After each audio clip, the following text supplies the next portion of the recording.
Hello and welcome back to The Independent Pianist. I'm your host, Cole. Today's piece is a request from a viewer, Sam's Ravel. I hope you get some use out of this video and enjoy the performance, get some new perspectives maybe, and thank you very much for suggesting the repertoire. This particular piece, the well-titled Valse Romantique, is an example of Debussy's earlier, more romantic style, and Debussy himself was fairly dismissive in later years of these earlier pieces.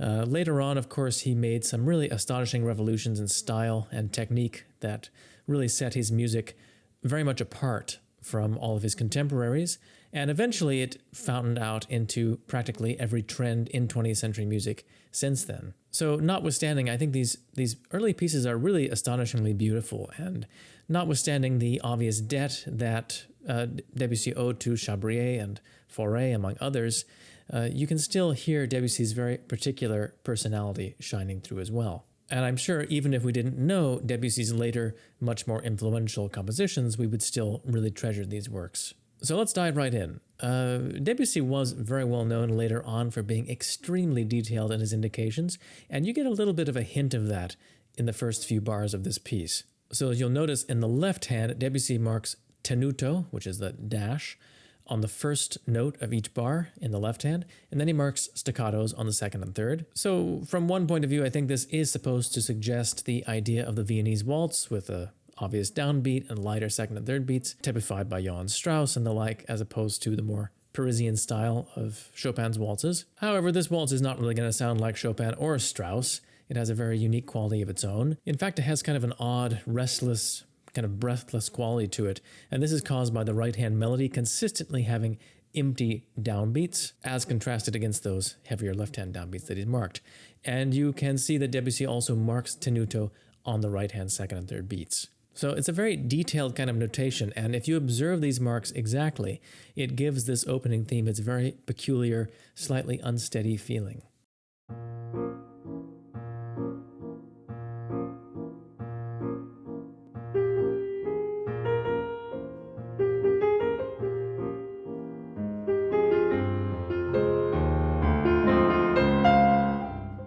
After this first phrase, there's something very striking. Debussy introduces a kind of a vamp, a series of arpeggios on the dominant. There's no particular melodic significance here, seemingly.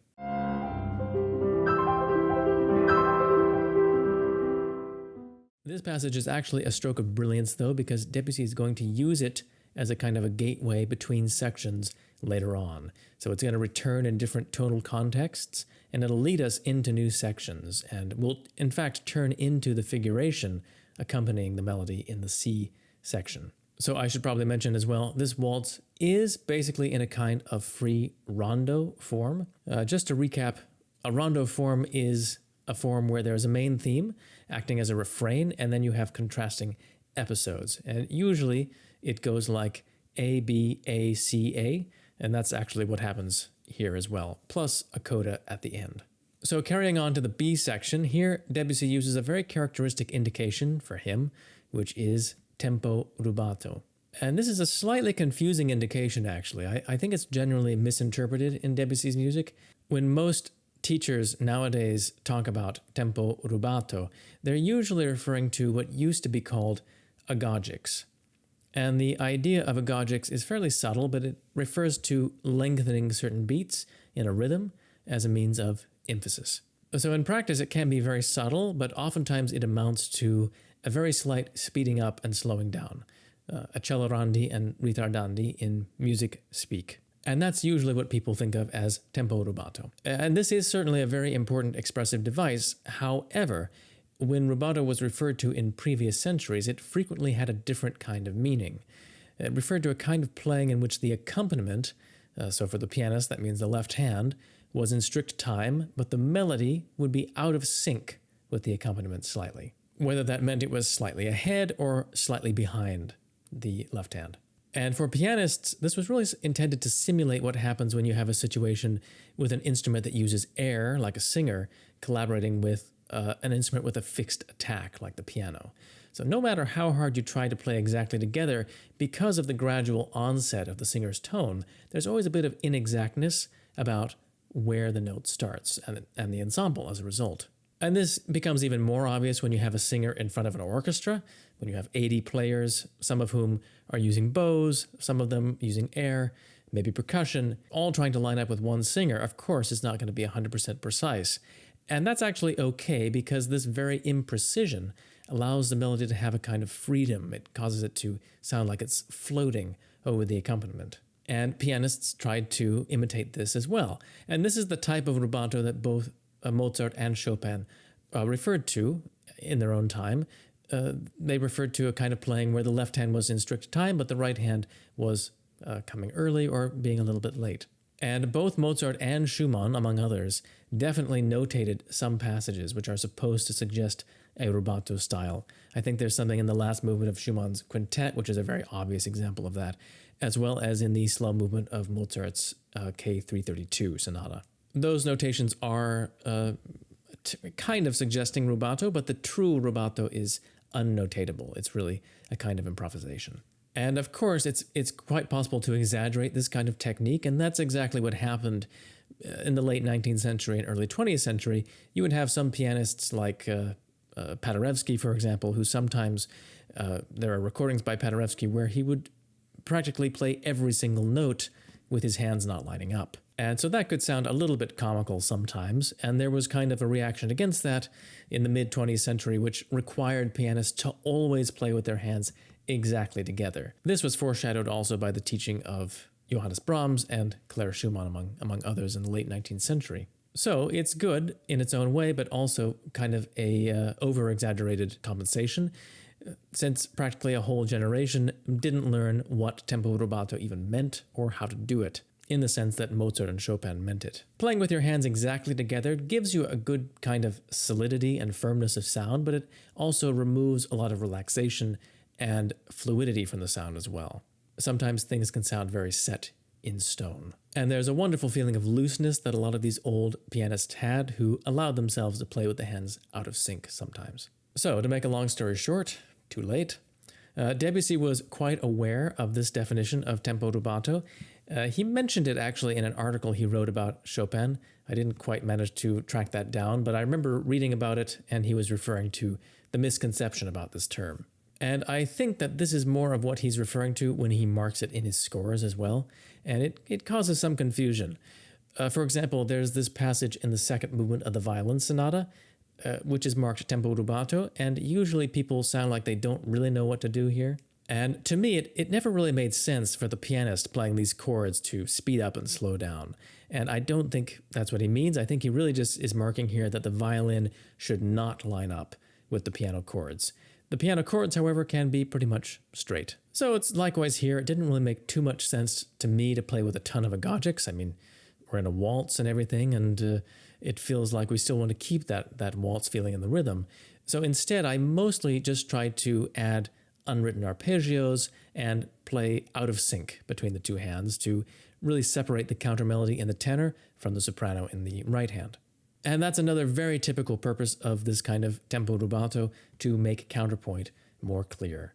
And you can hear that very clearly in the playing of pianists like Sergei Rachmaninoff or Alfred Cortot.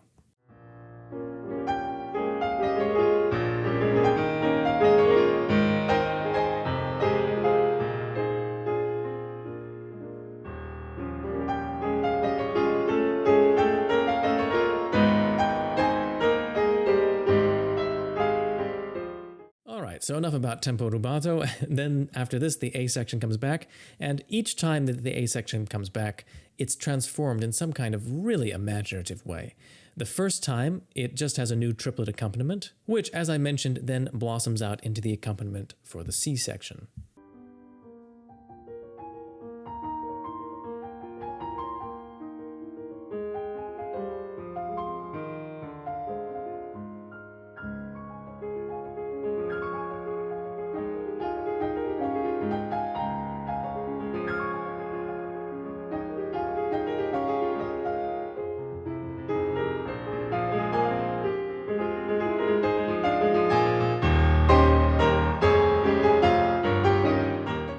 After this C section, then the A section comes back a second time. And this time, the left hand is transformed into hemiolas, or groups of two notes that clash with the underlying rhythm of 3 for the waltz, and this really gives the music a very odd and disquieting feeling. Adding to that, Debussy also throws in a quote taken from the section C, which we've just left. In this section, there's also a really wild harmonization. So this whole section starts off key in A flat minor and just keeps an A flat minor chord for the first part.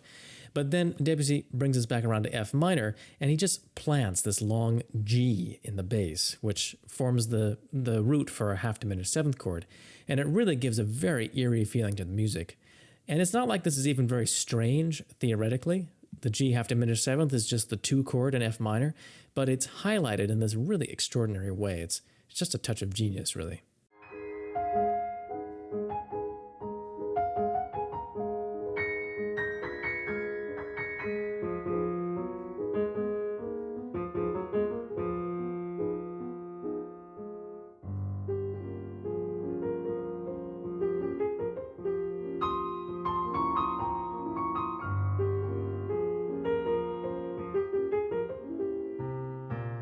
So this recurrence of the A theme focuses on hemiolas, 2 against 3. It's not the last time, though. In fact, Debussy has a very pronounced and interesting 2 against 3 kind of feeling at the end as well.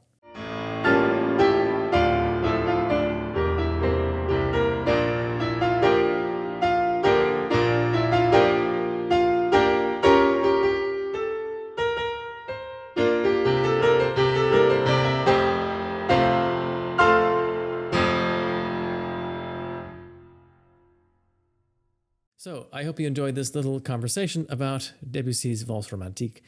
Please enjoy the complete performance, and I'll catch you next week for some more great music and conversation. So till then, please take care.